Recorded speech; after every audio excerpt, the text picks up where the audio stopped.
Det startede som en drøm for 11 år siden. I morgen går drømmen i opfyldelse. Aalborg Basketballklub debuterer i den bedste række herhjemme, Basketligaen. Christian Rom, 2,4 meter. Hej Christian Nudi, 1,98. Mogens Jørgensen, 1,65. Med sko.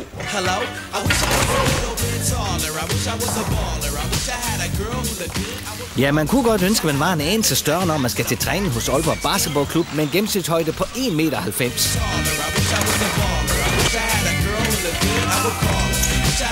Jeg skal lige over snakke med drengene, lige kort.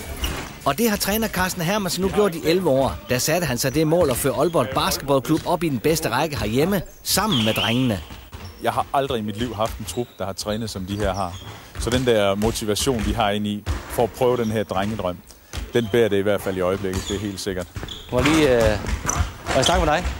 Det eneste, vi bærer, er en ølkasse for at nå op til spillerne, som mærkeligt nok vil ønske, at de selv var meget højere for at kunne klare sig i den bedste række.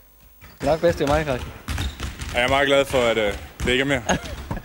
Men det er alligevel... Vi hører lidt om, at I gerne vil være lidt større her på det hold her. Er det ikke rigtigt? Jo, det vil vi gerne.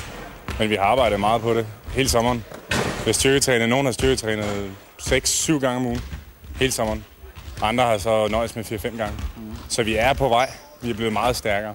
Men alligevel er I lille i forhold til de andre i ligaen. Vi er ikke høje nok, og vi er stadigvæk heller ikke stærke nok. Men det kan vi arbejde på. Vi kan ikke arbejde på højden. Bevæg dig over, Christian! Bevæg dig!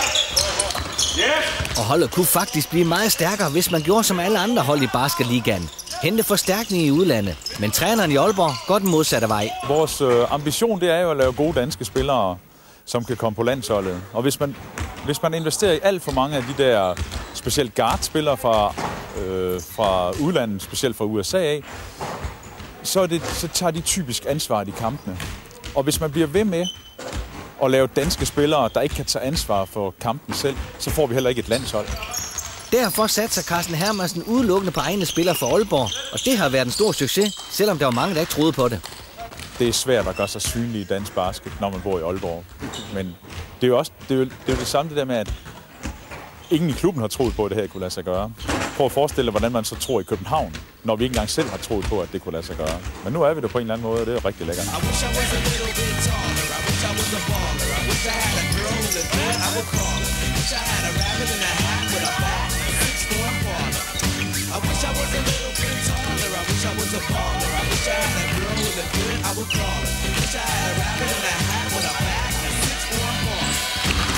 Selvom træneren og Aalborg Basketballklub altid har gået egne veje, så lurer en ny ære måske om hjørnet. Et samarbejde med fodboldklubben OB.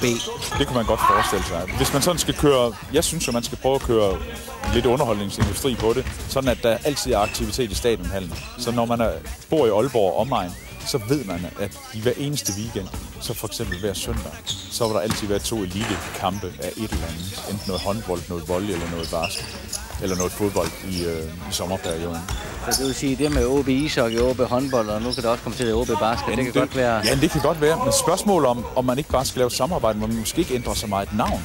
Fordi man skal også passe på med, at det måske kommer til at virke lidt for indspist, hvis det hele her OB. Men derfor kan man jo godt lave et fantastisk samarbejde omkring det. Så hvem ved, i fremtiden skal der måske dunkes i OB.